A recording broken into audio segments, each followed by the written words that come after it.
Hello everyone and welcome back to the chess this week. Moving on from where we left the previous week, the Turkish League, and despite having a star-studded team, including the Olympiad heroes Gukesh as well as Abdusatro, the Turkish Airlines team did not manage to win the Turkish League 2022. It was instead won by the Göktürk Chess Club. Gukesh had a pretty decent tournament and he stays at world number 23 as on September 1, the published rating list, not the live rating list, but the published rating list on September 1 has Gukesh on number 23 in the world and number 2 in India. However, in terms of gains, Abdusatro was the big gainer as far as the September rating list was concerned. He gained 36 points and moves to world number 30. He had a pretty good tournament in Turkish League as well. And in the Abu Dhabi Masters, Arjun, who had 4 out of 5 on the rest day when we last mentioned the tournament, finished off spectacularly well with 7.5 out of 9 to win yet another tournament. Arjun was simply fabulous. He played some amazing chess towards the end and he kept up the momentum from exactly where he left in the Olympiad, including some brilliant wins over Wang Have with the black pieces in the penultimate round and a win against David Antonguero in the final round to finish with 7.5 out of 9. Arjun ran out of steam a little bit in the Dubai Open, which immediately followed the Abu Dhabi Masters. It was in fact the OG prodigy Arvind Chidambaram who managed to beat Arjun in the penultimate round with the black pieces. This was back-to-back wins for Arvind with the black pieces in the Dubai Open. He won in the 7th round against Jumabai Rinat from Kazakhstan and against Arjun Erigaisi in the 8th round. He played some spectacular games and finished off with a draw in the final round against Pragnananda to clinch the Dubai Open tournament. What a fantastic performance by Arvind. Seriously, fantastic performance.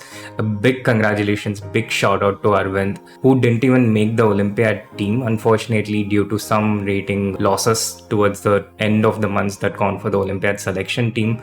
But since then, he has won the MPL Indian Chess Tour tournament once. He won a tournament in Spain and he has won this Dubai Open. Pragnananda finished in the 3rd place. The 2nd place was taken by Alexander Predke and a bunch of strong Indian grandmasters immediately following. Arjun goes to the September rating list as number 3 in India and number 24 in the world. According to the live ratings as of today, he's at the number 2 spot in India. Arjun goes on to Slovenia from here to take part in the Slovenian league. Do leave your congratulations and all the best to all these players in the comments. Moving on to another major open tournament, the Sands Open in Spain. This saw another Indian victory by SL Narayanan this time, the player who played on the 4th board for the India 1 team. And SL has been progressing slowly but steadily for a long time now. He has another tournament win to his cap. The lead was tied between 3 players, including SL Narayanan and Grandmaster Vaibhav Suri, but in the tiebreak, SL was just too fast, too strong and defeated Vaibhav 2-0 to clinch this tournament.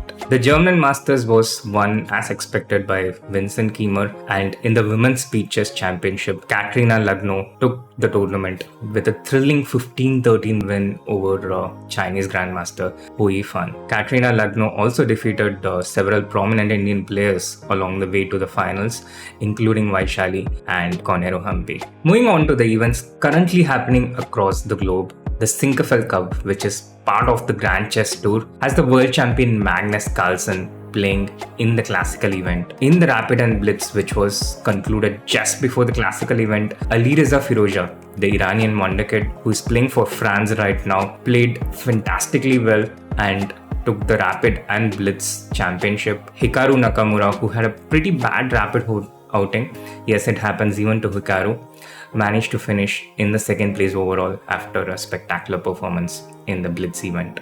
In the classical event, Magnus Carlsen started off with a victory against the candidates champion Jan Nepomniachtchi, but Jan immediately struck back in the 2nd round in a Catalan game against Alireza Firoja. This is an exciting event, and Hans Niemann and Magnus Carlsen are in the lead right now after round 2, and they face off against each other in round 3. Let's see if Hans is able to stop Magnus's run of 53 undefeated games. And it's impossible to keep any of the juniors out of the news each week.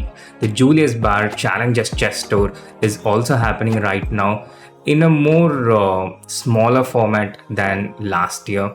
It's a 5+3 2-day event involving 6 Indian players, but it is actually Andriy Esipenko who is in the lead right now after the end of the first day, and he looks set to win this event, which will act as a qualifier to the Champion Chess Tour. It was this event which was mentored by Judith Polgar in order to promote equality of genders in chess tournaments, and it features an equal amount of junior boys and junior girls, the best from across the world. It was in this event that Prag managed to win the finals last year and earn his qualification spot in the Champion Chess Tour. All the wins against Magnus Carlsen in the Champion Chess Tour was earned from the qualification from the Julius Baer Challengers Chess Tour, and it's fantastic concept. Shout out to Judith Polgar for coming up with this. And talking about coming up with fantastic concepts, the Chessbase India's got chess talent with 4 wonderful coaches from India: Grandmaster Debashish Das, Shyam Sundar, Swapnil Dopade and Swayams Mishra is underway right now. The trainings are going on right now, and the actual games will happen in a couple of weeks. Those are the current events, and in the tournaments to look forward to in the coming week, the MPL Indian Chess Tour, the third leg, is set to take place from September 9 to September 12, featuring some of top Indian chess stars, including a player who has never played in the Indian Chess Tour before. Do guess his name in the comments below, and this one's going to be a very, very exciting and thrilling tournament consisting of 16 players, 15 rounds spread across 4 days, September 9 to 12. And another major news, there's going to be a one-time rating change from October 1. The problem was that a lot of these promising juniors, they gained a lot of rating in the classical chess, but their rapid and blitz ratings were simply not keeping up. For example, Gukesh had 2500 or 2600 a long time ago in classical chess, all the way back in 2019, but his rapid rating was something around 1700 and 1900 respectively, the rapid and blitz ratings. And I myself was a bit of victim of this.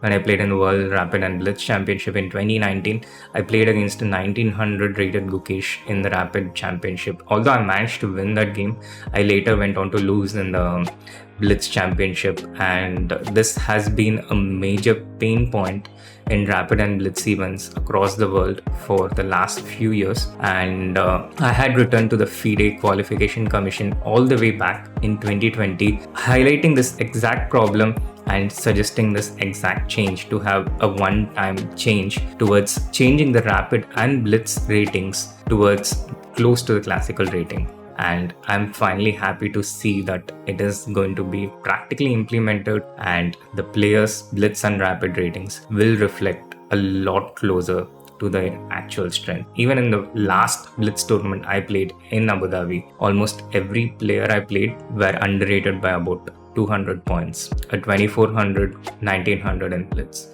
A 2300, about 2000 or 2100 in Blitz. Almost every opponent I faced. So it's nice to finally see some changes in the ground. And that's all we have for this week. If you like this episode, do hit that like button and subscribe to the channel if you haven't. See you all next week.